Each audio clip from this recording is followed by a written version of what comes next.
Until 10 years ago, if you had asked me if I believed in ghosts, I would have definitively said no. Now, a sixth sense, that's something different. When I was in 5th grade, I woke up at 9:30 one night from a dream where my uncle had announced that he and his wife were splitting. The next morning, my dad sat me down at breakfast and said that at 9:45, the night before, his brother had called and said that he and his wife were getting a divorce. Roughly 15 years later, I was in college, driving down the road, and I had this ominous sense that something really bad was about to happen. I went on high alert, and about 45 seconds later, I made a left-hand turn. I failed to notice the truck coming down the road. It hit the front of my car, and the car was totaled.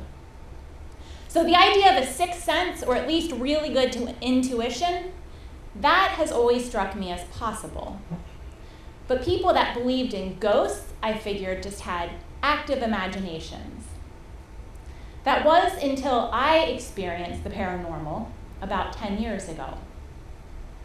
You see, for a week, I got home on hot July days, walked into the kitchen, unloaded my dirty dishware from lunch, and as I was washing the dishes, the light started to flicker.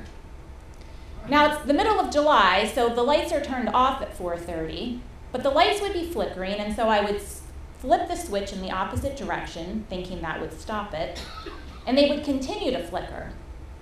And at the same time, I would have this weird sense of not being alone in the room, even though I was the only one home. So the 4th day in a row that this happened, I decided to put on my running shoes, head out the door, and I figured a run will clear my mind, it'll calm my nerves, because I'm a rational person, and clearly there's nothing spooky going on in my house. I got back from the run, I went into the kitchen, I got a glass of water.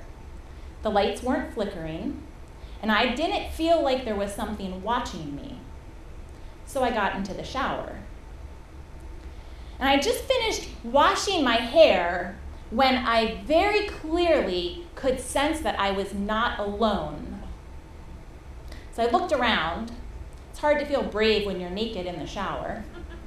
I picked up my Bic razor, and with images of Psycho going through my head and that I threw back the curtain with my Bic razor in my hand and I yelled, "Gotcha!" But there wasn't anything there. So I closed the curtain, and I thought to myself, I'm a rational person. I can surely explain this. I'm going to ask this spirit some questions, see if it's really here. So I grabbed a bottle of shampoo, I placed it on the floor of the shower so that it could roll side to side.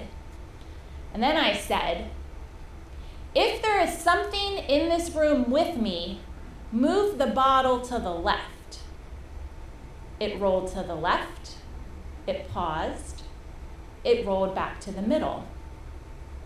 Oh crap, I thought, this is really weird, I don't know how to explain this, but I'm rational, so I'll ask another question. That's quite similar.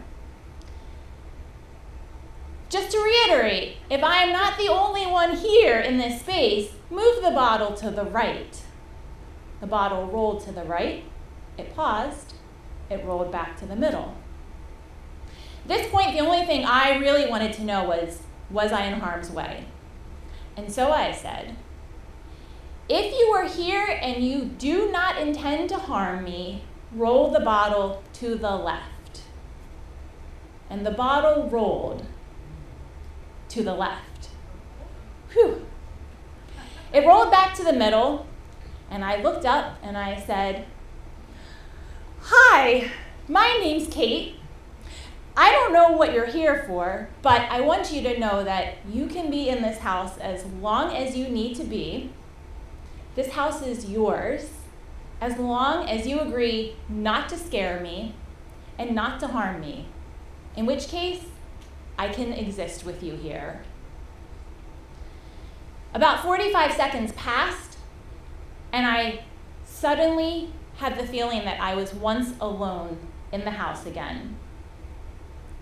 Now, if I were you sitting in those seats, a rational person, I would be coming up with other reasons for why I experienced what I experienced.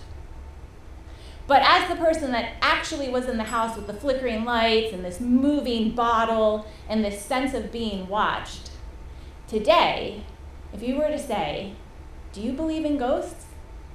I'd have to reluctantly say, I think I do. Thank you.